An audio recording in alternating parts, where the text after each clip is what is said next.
So I would say there is a place for this kind of generation. It's almost to stay in the game, but I would supplement this content, your agent, with frequent uh, videos, frequent live content, or Yeah.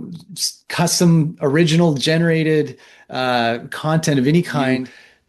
You should add some humanity to the mix. And it's not going to be every post. You're not going to spend your whole day doing this, but if you do this on a regular basis and have sincere content and be genuine, talk about real issues the industry is facing or real challenges, that really resonates. And I think that can add some real flavor to your brand. The thing that people will tune in for is when they see you as the founder, your original thoughts. Are you a person I want to work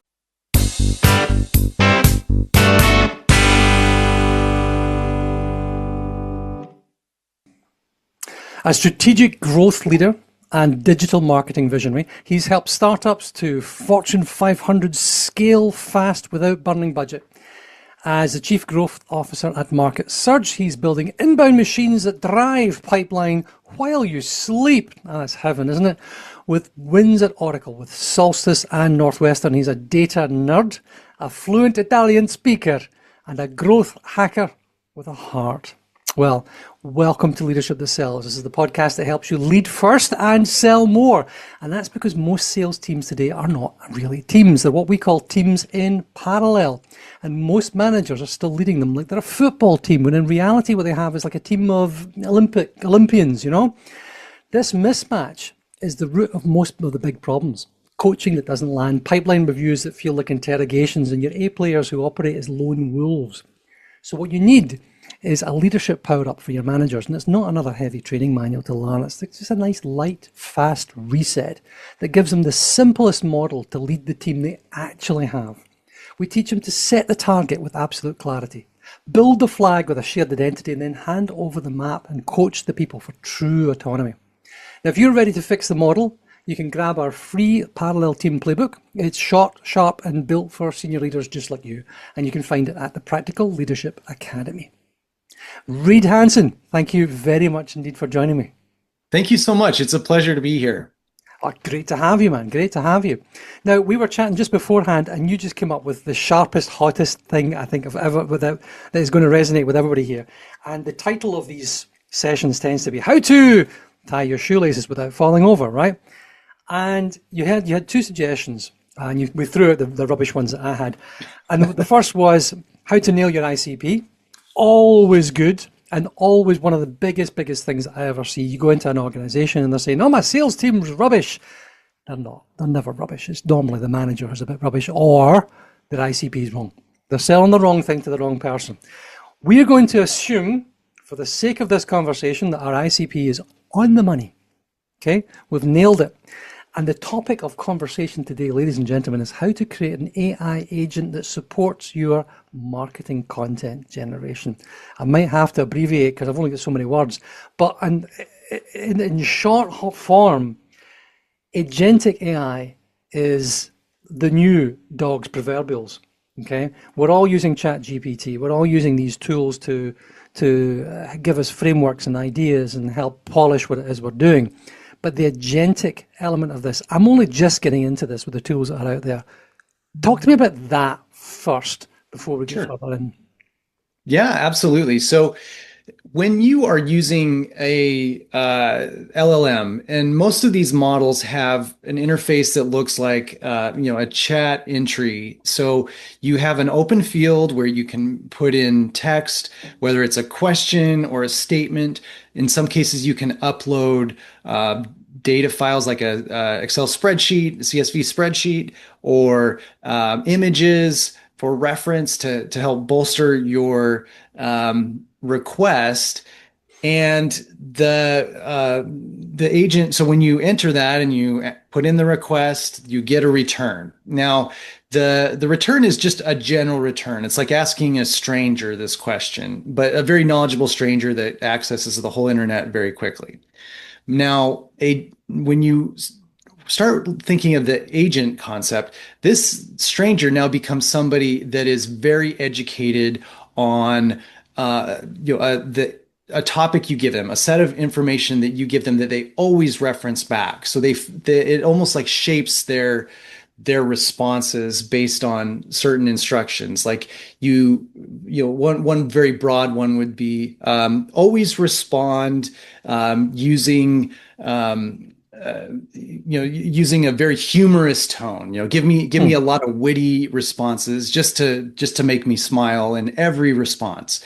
And we can debate how good these AI models are at humor, but it will respond, and everything you ask it will come back with something humorous or attempts at humor. And but you can take that the next step and train it as if you were training an employee.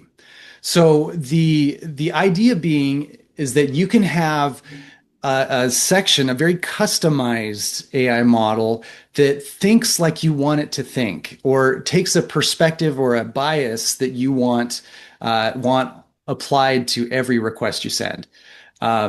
So I'll pause there, and then I do have a framework for how to do this, but just wanted to start with the description.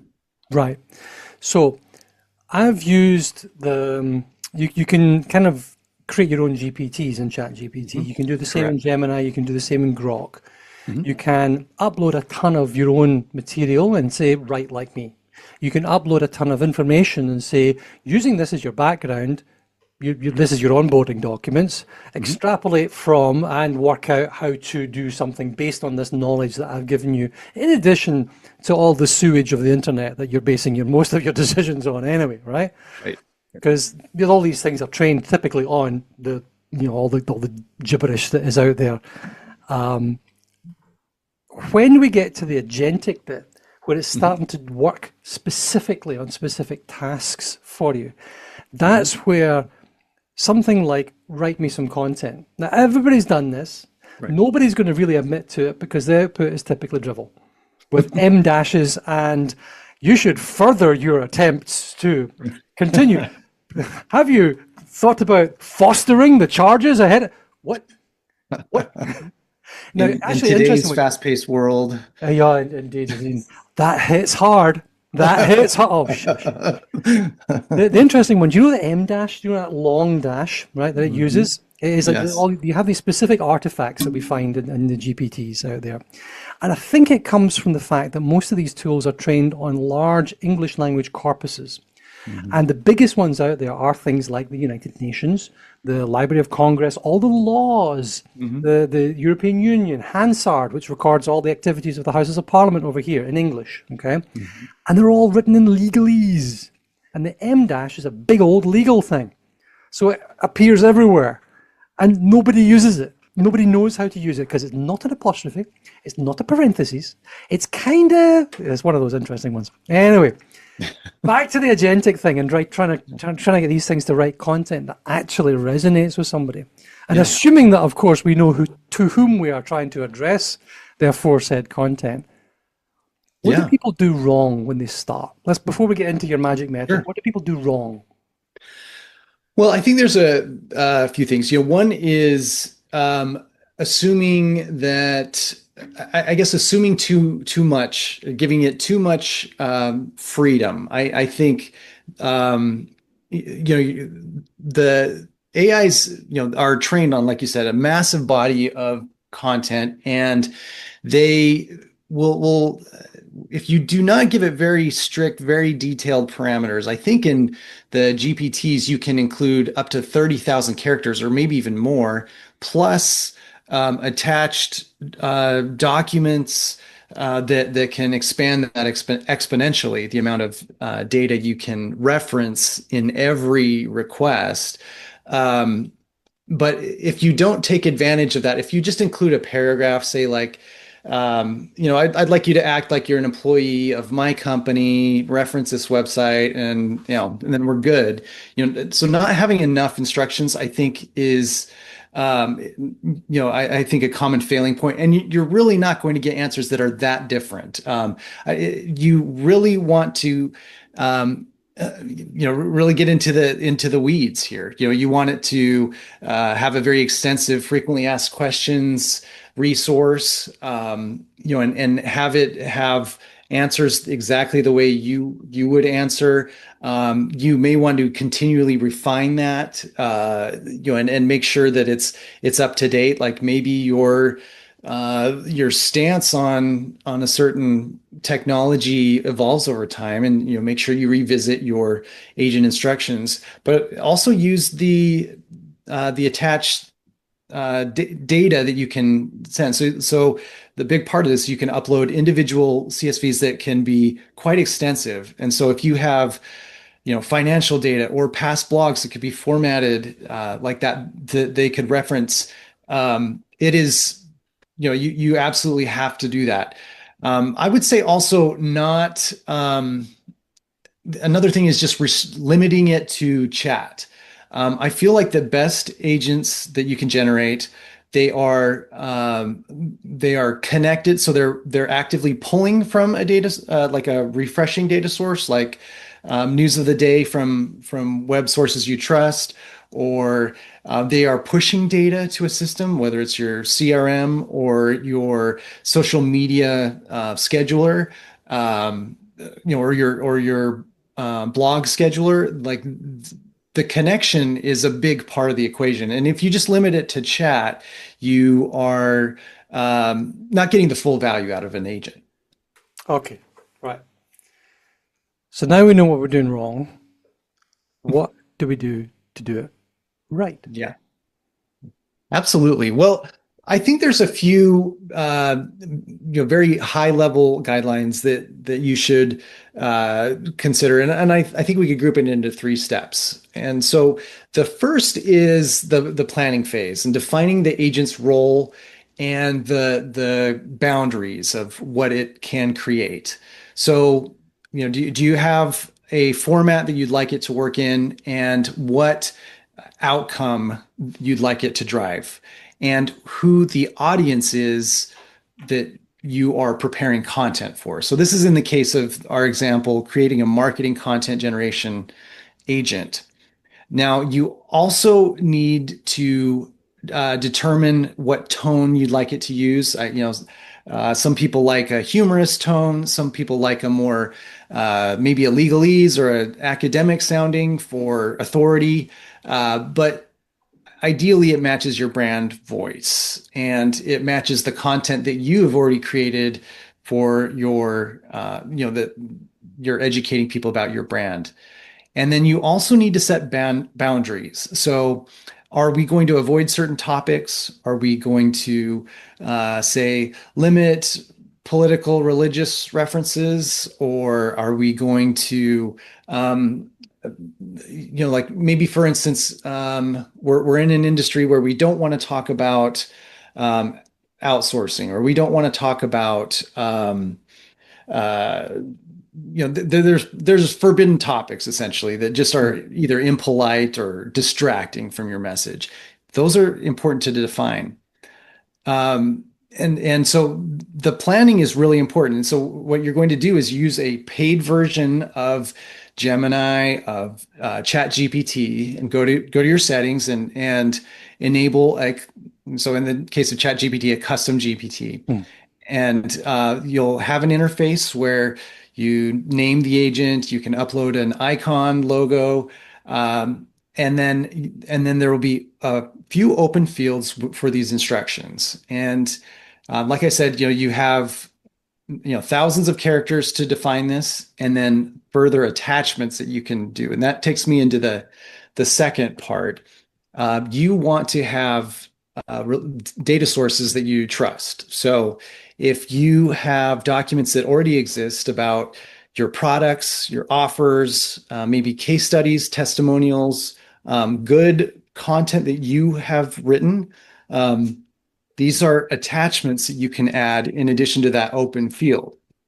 And you want to also, I would put in your field. So you put a lot of data, kind of like open text, free form data that you've typed in. But I would encourage you to add helpful marketing structures. So that would be like, um, when we're talking about ads, the AIDA structure, or do you want listicles, with bullets, or do you prefer numbered, or do you, I recommend everybody include like tables in their blogs, for SEO purposes.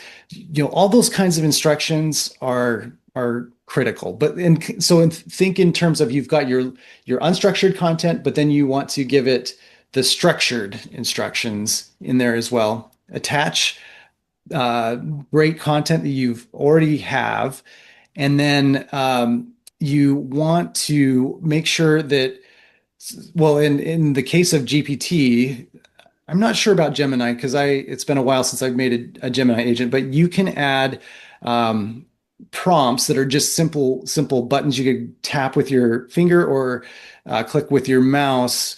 Um, just write me a 5-minute script for a YouTube video, or make a LinkedIn post based on this link. And so you're able to click those and just perform the action instantly without having to do any typing.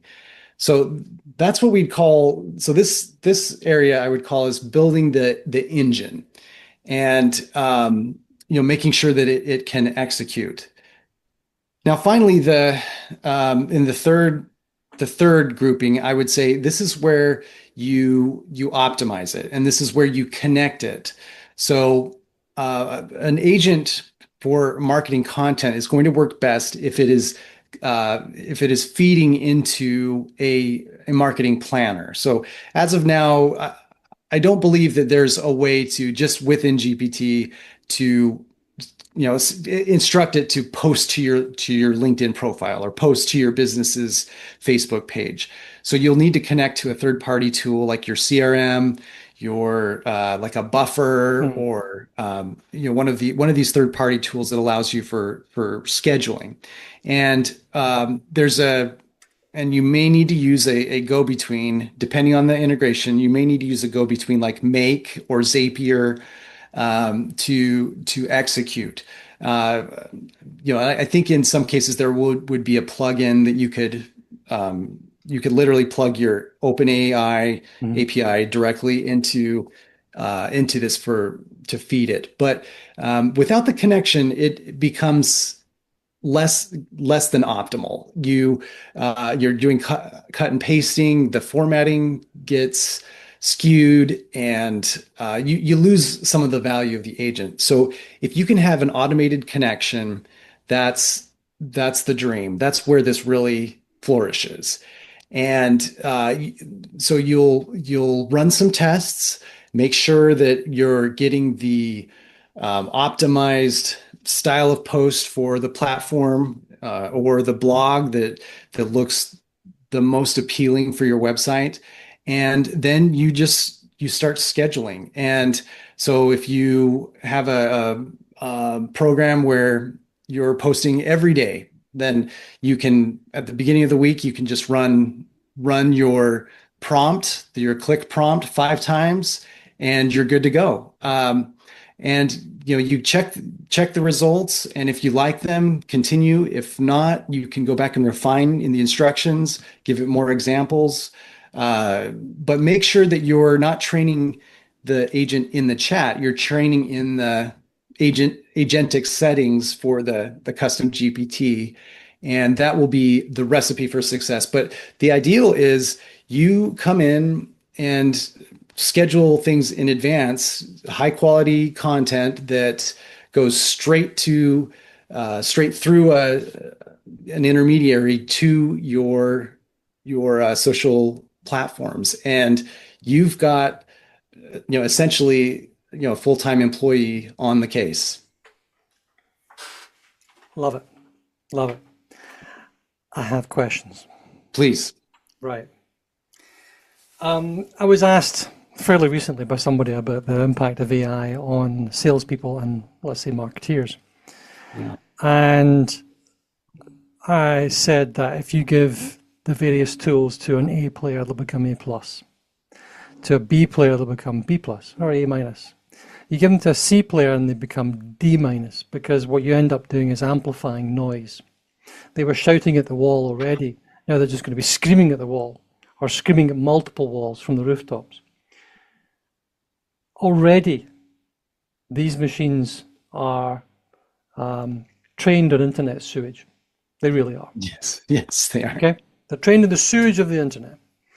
And if we're not careful, what we end up doing is like the farmers when they're trying to fertilize their field, they're spraying slurry everywhere at high industrial speed and quantity.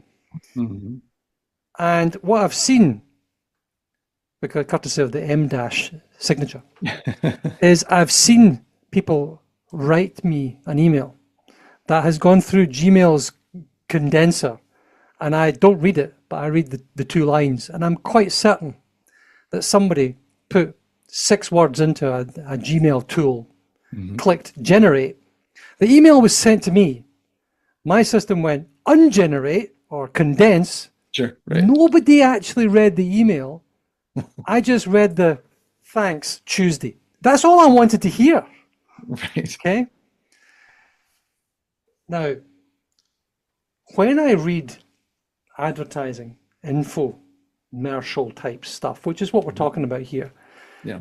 and we're trying to be persuaded or allow ourselves to be persuaded, or we're trying to persuade other people, the thing that you're looking for is novelty, Right. or empathy, or a pattern disruption, or something like that. And I completely recognize that in the business that we are in, we are particularly jaded. We're particularly immune. We've been immunized to the tools and the techniques and all this sort of stuff. It's like when they started with the COVID advertising.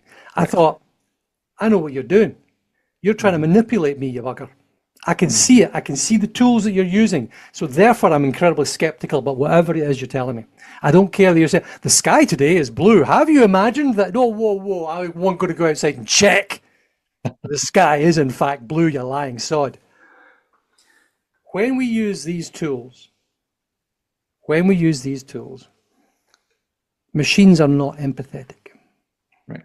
They're not creative. They're curative. Okay? Yet, maybe they'll become more so as the volumes get higher. It's like playing chess.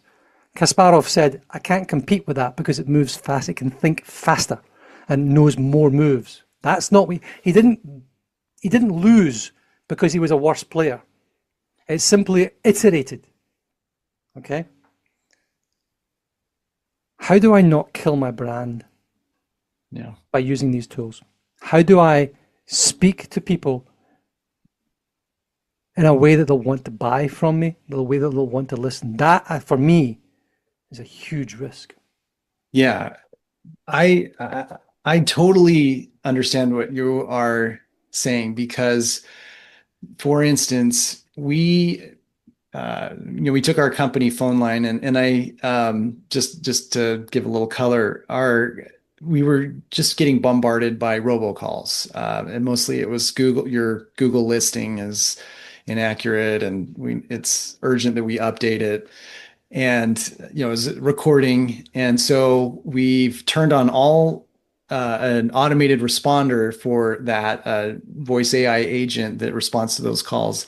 We get a transcript of those, and it is actually somewhat entertaining to hear two AI voices go back and forth, and they'll say, oh, tell me more, and so we game this a little bit, and so if we know the number, it will come into a human, but but how do we prevent the internet just becoming a platform where my AI agent is talking to yours or reading your AI content? And I mean, that Gmail example was tremendous. Like in the end, you don't get anything back of value. It's just a transaction for a transaction's sake.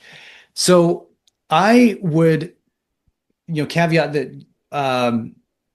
when you create a marketing content engine, I recognize that there are going to be some limitations, and you're going to there definitely is the potential of the AI sounding robotic. Now, you mentioned the slurry of the internet, and I saw that these AI engines are trained primarily on Reddit in particular, and Reddit is Such a pleasant place to be. I If know. you're listening and you've never been to Reddit, don't.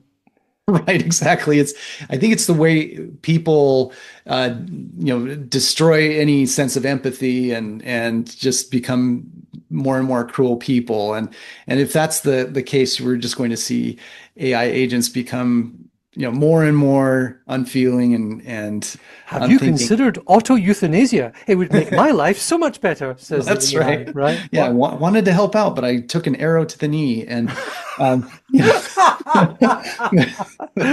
Excellent.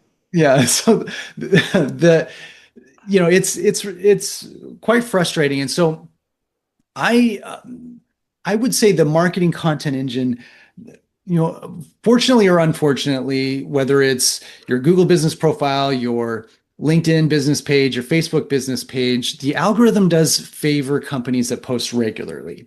Now, a lot of small and medium-sized businesses, that could be an expensive, time-consuming effort to do that. And so I would say there is a place for this kind of generation. It's almost to stay in the game, but I would supplement this content, your agent, with frequent uh, videos, frequent live content, or Yeah.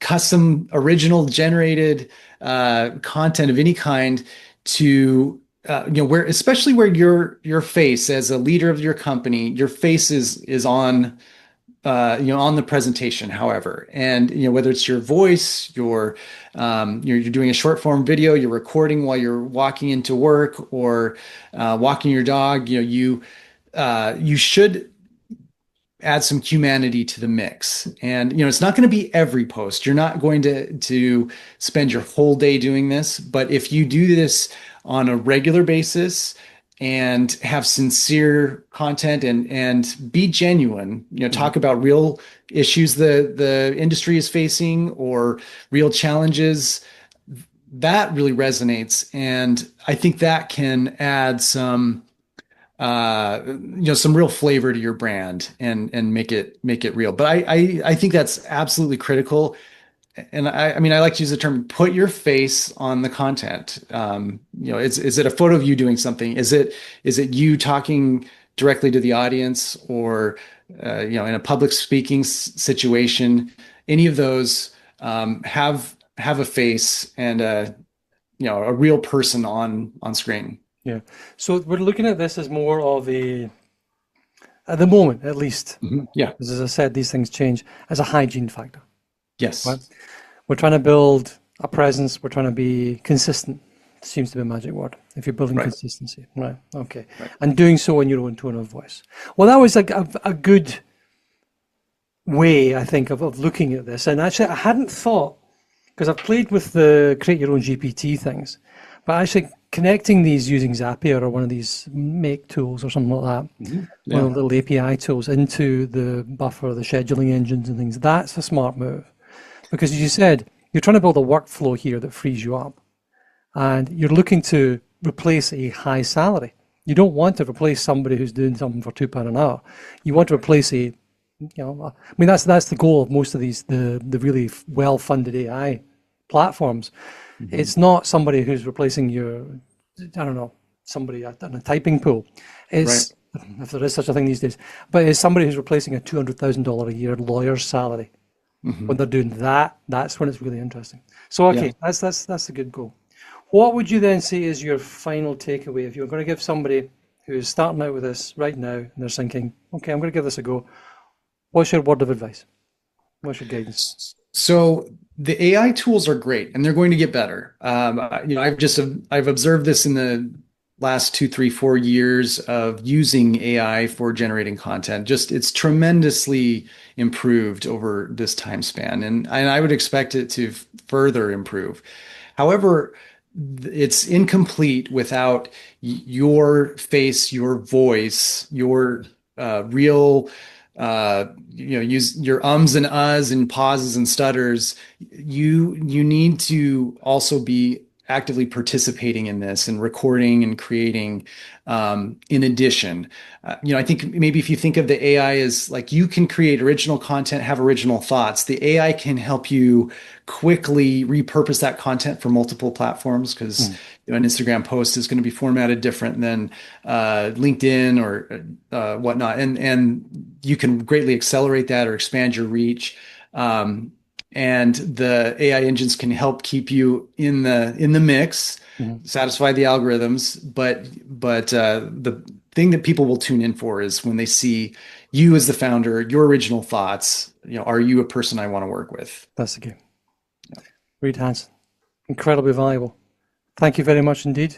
How to build your agentic AI that supports your marketing content creation generation. We'll need to come up with a shorter version, but thank you again for joining me. Thank you so much.